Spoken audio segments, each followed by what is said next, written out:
வணக்கம் மக்களே. இந்த வீடியோல ஹவுஸ் பில்டிங்னா என்ன, அதோட பெனிஃபிட்ஸ் என்ன, அட்வான்டேஜஸ் என்ன, ரிக்வயர்மெண்ட்ஸ் என்ன, ஃபர்ஸ்ட் ஆஃப் ஆல் ஹவுஸ் பில்டிங்னா என்ன அப்படிங்கிறத ரொம்ப கிளியரா பார்த்தரலாம். வாங்க போலாம்.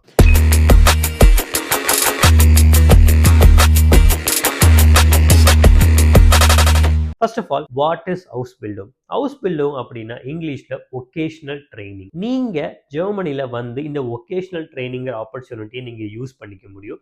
இந்த ஒகேஷனல் ட்ரைனிங்னா என்னன்னா, நீங்க யூஸ்வலா ஒரு 12th ஸ்டாண்டர்ட் முடிச்சுட்டு ஒரு காலேஜுக்கு போய் 4 வருஷம் படிச்சுட்டு அதுக்கப்புறம் ஒர்க் ஃபோர்ஸுக்குள்ள வருவீங்க. அதே ஜெர்மனில இந்த ஒகேஷனல் ட்ரைனிங் மூலியமா நீங்க படிச்சுட்டு இருக்கும் போதே வேலை பார்க்க முடியும். வேலை பார்த்துட்டு இருக்கும் போதே படிக்க முடியும். கன்ஃபியூஸ்டா இருக்குல்ல? கிளியரா எக்ஸ்பிளைன் பண்றேன். நீங்க ஒரு 12th ஸ்டாண்டர்ட் முடிச்ச ஒரு ஸ்டூடெண்ட்.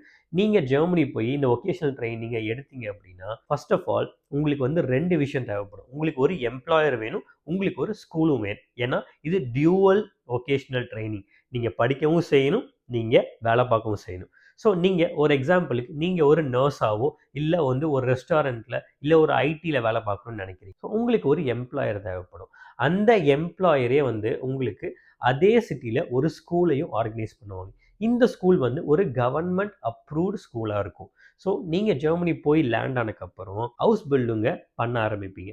ஒரு மாதம் நீங்கள் ஸ்கூலுக்கு போய் படிப்பீங்க. ஃபார் எக்ஸாம்பிள் நீங்கள் ஒரு நர்சிங் சூஸ் பண்ணியிருக்கீங்க அப்படின்னா ஒரு மாதம் அந்த நர்சிங் ஸ்கூலில் போய் அதை பற்றின விஷயங்களை நீங்கள் படிச்சுப்பீங்க. அதுக்கு அடுத்தது டைரெக்டாக நீங்கள் அடுத்த மாதம் ஒரு எம்ப்ளாயர், ஒரு ஹாஸ்பிட்டலோ இல்லை ஒரு நர்சிங் ஹோமோ அங்கே போய் ஃபுல் டைமாக ஒர்க் பண்ணுவீங்க. காலையில் 9 o'clockலேருந்து ஈவினிங் 6 o'clock வரைக்கும் ஒரு 8 hours நீங்கள் ஒர்க் பண்ணீங்க. ஒரு மாதம் இதே மாதிரி கண்டினியூஸாக நீங்கள் ஒர்க் பண்ணுவீங்க. அங்கே உங்களுக்கு ஒரு நர்ஸாக என்னென்ன விஷயங்கள் பண்ணணும் அப்படின்னு சொல்லிட்டு ப்ராக்டிக்கலாக டீச் பண்ணுவாங்க. ஸோ இந்த ஒரு மாதம் நீங்கள் வேலை பார்ப்பீங்க. அதுக்கப்புறம் மறுபடியும் நீங்கள் அடுத்த மாதம் ஸ்கூலுக்கு போயிடுவீங்க. ஸோ இந்த மாதிரி கண்டினியூஸாக நீங்கள் வந்து 3 வருஷம் கண்டினியூஸாக பண்ணுவீங்க. ஒரு மாதம் வேலை பார்ப்பீங்க, ஒரு மாதம் ஸ்கூலுக்கு போய் படிப்பீங்க. இதில் ஒரு பியூட்டி என்னன்னா, இந்த 3 வருஷம் நீங்கள் இதை பண்ணும் போதும் உங்களுக்கு வந்து எவ்ரி சிங்கிள் மந்த் ஸ்டைஃபன் கொடுப்பாங்க. அதாவது வந்து ஒரு மாதமும் உங்களுக்கு வந்து கவர்மெண்ட் வந்து ஒரு ஸ்டைஃபன் கொடுப்பாங்க. இது வந்து 1100 யூரோலிருந்து 1500 யூரோ வரைக்கும் இருக்கும். ஸோ இந்தியன் மணியில் சொல்லணும்னா உங்களுக்கு 1,10,000 1,50,000 வரைக்கும் மாதம் மாதம் உங்களுக்கு ஸ்டைஃபன் கொடுப்பாங்க. எதுக்குன்னா இந்த ஒகேஷனல் ட்ரைனிங் பண்ணுறதுக்காக. இந்த ஸ்டைஃபன் உங்களுக்கு வேலை பார்க்குற டைமில் மட்டுமா கிடைக்கும்னு நினச்சிங்கன்னா இல்லை.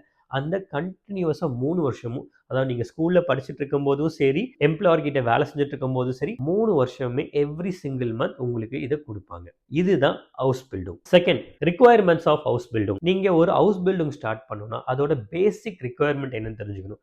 ஃபர்ஸ்ட் பாயிண்ட், நீங்க ஒரு மினிமமா ஒரு 12th ஸ்டாண்டர்ட் முடிச்சிருக்கணும். 12th ஸ்டாண்டர்ட் முடிச்சிருந்தா மட்டும் போதும். நீங்க எந்த ஃபீல்டு வேணா இருக்கலாம். நீங்க சயின்ஸ் ஸ்ட்ரீம் எடுத்துட்டு, இல்ல காமர்ஸ் ஸ்ட்ரீம் எடுத்துட்டு இன்ஜினியரிங் ஸ்ட்ரீம் மாறணும்னு நினைச்சீங்கன்னா கவலையே படாதீங்க. House building is the right choice. ஏன்னா நிறைய பேர் வந்து 12th முடிச்சதுக்கப்புறம் தான் ஃபீல் பண்ணுவாங்க, எனக்கு மேபி சயின்ஸ் சப்ஜெக்ட்ஸ் வரலை, நான் வந்து காமர்ஸ்குள்ளே போகணும், எனக்கு வந்து இல்லைனா ஆர்ட்ஸில் போகணும், எனக்கு இது வந்து இந்த ஹோட்டல் இண்டஸ்ட்ரிக்குள்ளே போகணும் அப்படின்னு சொல்லி ஃபீல் பண்ணுவீங்க. பட் ஹவுஸ் பில்டிங்கில் அது ஒரு பெரிய அட்வான்டேஜ். நீங்கள் எந்த ஃபீல்டு வேணால் படிச்சிருக்கலாம், ஆனால் ஜெர்மனியில் நீங்கள் எந்த ஹவுஸ் பில்டிங் வேணாலும் சூஸ் பண்ணிக்கலாம். இதுதான் ஃபர்ஸ்ட். செகண்ட் பாயிண்ட் வந்து, இந்த ஹவுஸ் பில்டிங் அப்படிங்கிறது உங்களுக்கு வந்து ஜெர்மனில் தான் இருக்க போகுது. ஸோ நீங்கள் ஜெர்மன் லாங்குவேஜ் படிக்கிறது ரொம்ப ரொம்ப important. Between B1 to B2 level எல்லா ஃபீல்டுக்கும் தேவைப்படும். ஸோ நீங்கள் எந்த ஃபீல்டு வேணால் சூஸ் பண்ணலாம். There are more then 50 different type of house building in Germany. எது சூஸ் பண்ணனாலும் மினிமமாக B1 லெவல் தேவைப்படும். And most of the time B2 லெவலும் தேவைப்படும். இப்போ for example health care sector எடுத்துட்டீங்க அப்படின்னா, நர்சிங்காக இருக்கட்டும், இல்லை ஃபார்மசிஸ்டாக இருக்கட்டும், இல்லை டென்டல் அசிஸ்டண்ட்டாக இருக்கட்டும், இந்த மாதிரி நிறைய ஹவுஸ் பில்டிங் இருக்குது. இதில் எதில் பண்ணணுன்னாலும் உங்களுக்கு B2 லெவல் தேவைப்படும். அதே பார்த்தீங்கன்னா, ஒரு ஹோட்டல் இண்டஸ்ட்ரியில் நீங்கள் ஒரு குக்காக இருக்கீங்க, இல்லை குக் ஆக போகிறீங்க, இல்லை ரெஸ்டாரண்ட் ஃபாக்மான்னு சொல்லுவாங்க, ஹோட்டல் ஃபாக்மான்னு சொல்லுவாங்க, ஹோட்டல் இண்டஸ்ட்ரியில் வேலை பார்க்குறவங்க, அந்த மாதிரி பண்ணணும் அப்படின்னு நினச்சிங்கன்னா அதுக்கு B1 லெவல் இருந்தால் மட்டும் போதும். ஆனால் B1 B2ங்கிறதுலாம் வந்து ஒரு சர்டிஃபிகேட் தாங்க. நீங்கள் நல்லா பேச தெரிஞ்சுக்கணும். உங்களுக்கு பேச தெரிஞ்சாலே போதும். ஏன்னா ஹவுஸ் பில்டிங்கில் அதுதான் ரொம்ப ரொம்ப இம்பார்ட்டன்ட். நீங்கள் நல்லா பேசணும். ஸோ இதுதான் செகண்ட் ரெக்வயர்மெண்ட். அண்ட் மூணாவது ரிக்வயர்மெண்ட் பார்த்தீங்கன்னா, உங்களோட வயசு 18லேருந்து 28 வயசுக்குள்ளே தான் இருக்கணும். 35 வரைக்கும் சொல்கிறாங்க. பட் ஐடியல் ஏஜ் பார்த்தீங்கன்னா 18லேருந்து 28க்குள்ளே இருந்தால் மட்டும்தான் உங்களுக்கு இந்த ஹவுஸ் பில்டிங் ஆப்பர்ச்சுனிட்டிஸை ஈஸியாக அவைல் பண்ண முடியும். ஸோ இந்த 3 விஷயம் தாங்க. இந்த 3ஐயும் நீங்கள் மீட் பண்ணிட்டீங்க அப்படின்னா நீங்கள் ஹவுஸ் பில்டிங் பண்ணுறதுக்கு எலிஜிபிள்.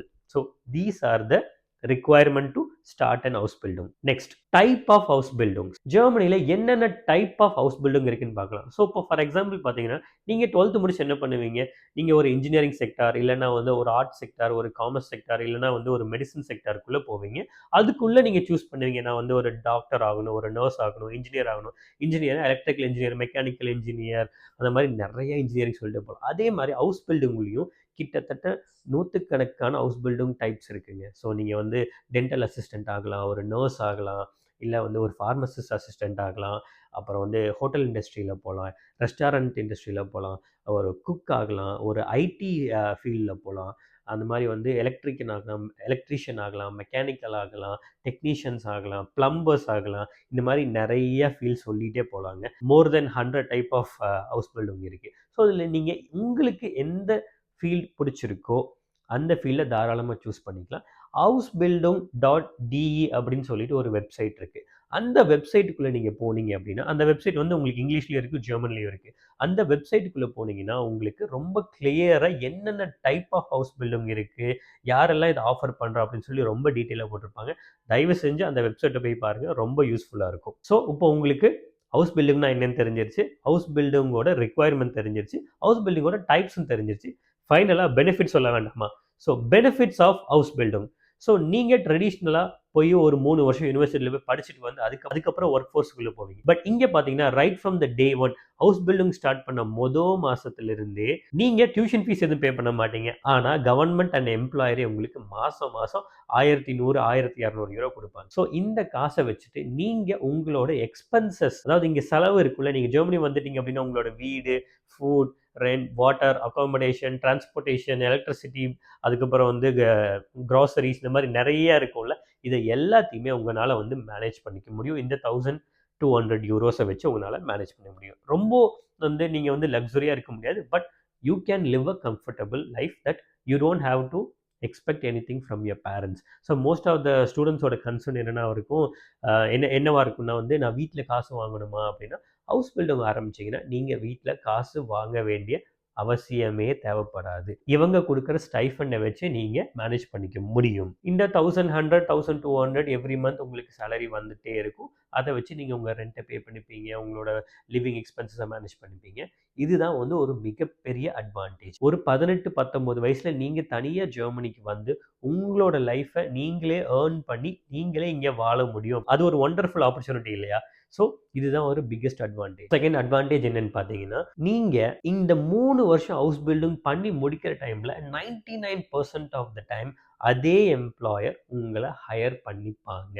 ஏன்னா ஹவுஸ் பில்டிங்க்கு உங்களை ஹையர் பண்ணுறதே உங்களை ட்ரெயினியாக எடுத்து உங்களுக்கு எல்லா விஷயங்களையும் சொல்லி கொடுத்து உங்களை ஒரு எக்ஸ்பர்ட் ஆக்கி அதுக்கப்புறம் உங்களை ஹையர் பண்ணிக்கிறது தான் அவங்களோட பிளானே. ஸோ கண்டிப்பாக 99% ஆஃப் த டைம் அதே எம்ப்ளாயர் உங்களை ரீட்டைன் பண்ணிப்பாங்க வித் ஸ்டார்டிங் சேலரி ஆஃப் ஒரு 3000 to 3500 யூரோலேருந்து உங்களை எடுத்துப்பாங்க. இப்போ நீங்கள் ஒரு நர்சிங் படிக்கிறீங்கன்னா 3500 யூரோலேருந்து 4000 யூரோ ஈஸியாக உங்களுக்கு வந்து சேலரி கிடைக்கும் ஹவுஸ் பில்டிங் முடிச்சு. ஸோ இந்த 3 வருஷம் ஹவுஸ் பில்டிங்கில் இன்னொரு முக்கியமான விஷயம் பார்த்தீங்கன்னா, இது வந்து கொஞ்சம் உங்களோட யூனிவர்சிட்டி ஸ்டைல் தான் இருக்கும். ஏன்னா நீங்கள் ஒரு பக்கம் வேலை பார்த்துட்டு இருப்பீங்க, பட் இன்னொரு பக்கம் நீங்கள் ஸ்கூலுக்கும் போகணும். அந்த ஸ்கூல் பார்த்தீங்கன்னா கொஞ்சம் ட்ரெடிஷ்னல் நம்ம ஸ்கூல்ஸ் மாதிரி தான் இருக்கும். சில டாபிக்ஸில் வந்து உங்களுக்கு வந்து லெசன்ஸ் நடத்துவாங்க, அதுலேருந்து கொஞ்சம் வந்து ஹோம்ஒர்க்ஸ் கொடுப்பாங்க, அதெல்லாம் நீங்கள் வந்து எழுதணும். அதுக்கப்புறம் சில ப்ரெசன்டேஷன்ஸ் இருக்கும், அதை நீங்கள் பண்ணணும். அண்ட் அதுக்கப்புறம் பார்த்தீங்கன்னா எக்ஸாம்ஸும் இருக்கும். நம்ம ஸ்கூல் அண்ட் காலேஜஸ் மாதிரி அங்கேயும் எக்ஸாம்ஸ் எல்லாம் இருக்கும். அப்பப்போ எக்ஸாம்ஸ் வரும், அதையும் நீங்கள் கண்டிப்பாக பாஸ் பண்ணணும். நீங்கள் ஒரு சைடு எம்ப்ளாயரை மட்டும் ஃபோக்கஸ் பண்ணி அங்கே மட்டும் நல்ல பேர் வாங்கிட்டு அங்கேயும் நல்லா ஒர்க் பண்ணிவிட்டு இந்த பக்கம் ஸ்கூலை கோட்டை விட்டுட்டிங்கன்னா அன்ஃபார்ச்சுனேட்லி உங்களால் ஹவுஸ் பில்டிங் டிகிரியை வாங்க முடியாது. ஹவுஸ் பில்டிங்கில் ரொம்ப முக்கியமான விஷயம் என்னென்னா, இந்த பக்கம் எம்ப்ளாயர்கிட்டையும் நீங்கள் நல்லா ஒர்க் பண்ணணும், இந்த பக்கம் ஸ்கூல்லையுமே நீங்கள் நல்லா எஃபோர்ட் போட்டு எக்ஸாம்ஸ் எல்லாம் பாஸ் ஆகி அதுக்கப்புறம் நல்ல கிரேட்ஸ் இருக்கணும். ஸோ இது ரெண்டும் கம்பைன் ஆகி வரும்போது தான் அந்த ஹவுஸ் பில்டிங்கோட மேஜிக். அதுக்கப்புறம் அதே எம்ப்ளாயர் உங்களை ஹையர் பண்ணிப்பாங்க.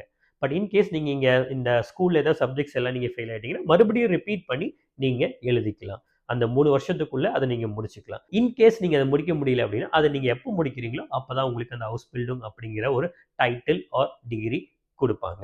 இந்த ஹவுஸ் பில்டிங் யூசுவலி பார்த்தீங்கன்னா, நம்ம இந்தியால அண்ட் இங்க ஜெர்மனில படிக்கிற ஒரு பேச்சுலர்ஸுக்கு மோர் ஆர் லெஸ் ஈக்குவலன்ட்டா தான் இருக்கும். ஏன்னா, இது டைரக்ட்டா நீங்க ஒரு யுனிவர்சிட்டில போய் படிச்சு வாங்குன ஒரு டிகிரி கிடையாது. ஒரு பிராக்டிகல் வொகேஷனல் ட்ரெய்னிங். ஆனால் இதுவுமே வந்து இங்க இண்டஸ்ட்ரியில வந்து இத வந்து ஹைலி குவாலிஃபைடா தான் நீங்க வந்து இத அவங்க அக்செப்ட் பண்ணிப்பாங்க. ஒரு டிகிரிக்கு ஈக்குவலா தான் அதுக்கு மதிப்பும் குடுப்பாங்க. ஸோ அதனால நீங்க அத ஏன்னா நெறைய ஸ்டூடண்ட்ஸ் அத என்கிட்ட கேட்பாங்க. சார் ஹவுஸ் பில்டிங் பண்ணா அது ரெகக்னைஸ்டா? அத வந்து நெறைய பேர வந்து அத ரெகக்னைஸ் பண்ணுவாங்களா? அப்படின்னு. கண்டிப்பா ஜெர்மனில அத ரெகக்னைஸ் பண்ணுவாங்க. அத ஒரு டிகிரி மாரி தான் அத ட்ரீட்டும் பண்ணுவாங்க. ஏன்னா வருஷத்துக்கு நூத்துக்கணக்கான இல்ல, லட்சக்கணக்கான பேர் வந்து ஹவுஸ் பில்டிங் பண்ணிட்டு இருக்காங்க. நாட் ஒன்லி யூரோப்பியன்ஸ் அண்ட் நான் யூரோப்பியன்ஸ். ஜெர்மன்ஸே அவ்வளோ ஆயிரக்கணக்கான பேர் வந்து இத ஹவுஸ் பில்டிங் எவ்ரி இயர் பண்ணிட்டு இருக்காங்க. ஸோ இந்த ஹவுஸ் பில்டிங் பார்த்தீங்கன்னா, வருஷத்துக்கு 2 தடவ ஸ்டார்ட் ஆகும். நம்ம யுனிவர்சிட்டி மாரியே வந்து ஒண்ணு வின்டர்ல, ஒண்ணு சம்மர்ல. ஸோ ஏப்ரல்ல ஒண்ணு ஸ்டார்ட் ஆகும். இன்னொன்னு வந்து பார்த்தீங்கன்னா, ஆகஸ்ட், செப்டம்பர் டைம்ல ஸ்டார்ட் ஆகும். 2 இன்டேக்ஸ் இருக்கு. ஸோ இதுதான் ஹவுஸ் பில்டிங்கோட ப்ராசஸ். முடிஞ்ச அளவுக்கு உங்களுக்கு நான் கிறிஸ்பா இத எக்ஸ்பிளைன் பண்ணியிருக்கேன். இதுக்கு மேல உங்களுக்கு வேற ஏதாவது இன்ஃபர்மேஷன்ஸ் வேணும் அப்படின்னா கமெண்ட்ல சொல்லுங்க. அத பத்தி நான் உங்களுக்கு ஒரு தனியா ஒரு வீடியோ போடுறேன். ஸோ நீங்களும் இந்த மாரி ஜெர்மனி வந்து ஒரு ஹவுஸ் பில்டிங் பண்ணணும் அப்படின்னு ஆசைப்பட்டீங்க அப்படின்னா, யூரோகாஸ இப்பவே கான்டாக்ட் பண்ணுங்க. நாங்க 9 வருஷமா ஸ்டூடண்ட்ஸ வந்து ஜெர்மனிக்கு கைட் பண்ணிட்டு இருக்கோம். ஹவுஸ் பில்டிங்க 6 வருஷமா ஆஃபர் பண்ணிட்டு இருக்கோம் ஜெர்மனிக்கு. Hundreds of students have benefitted from this house building. So நீங்களும் அதுல ஒண்ணா இருக்கலாம். இப்பவே எங்கள கான்டாக்ட் பண்ணுங்க. Looking forward to see you all soon in Germany.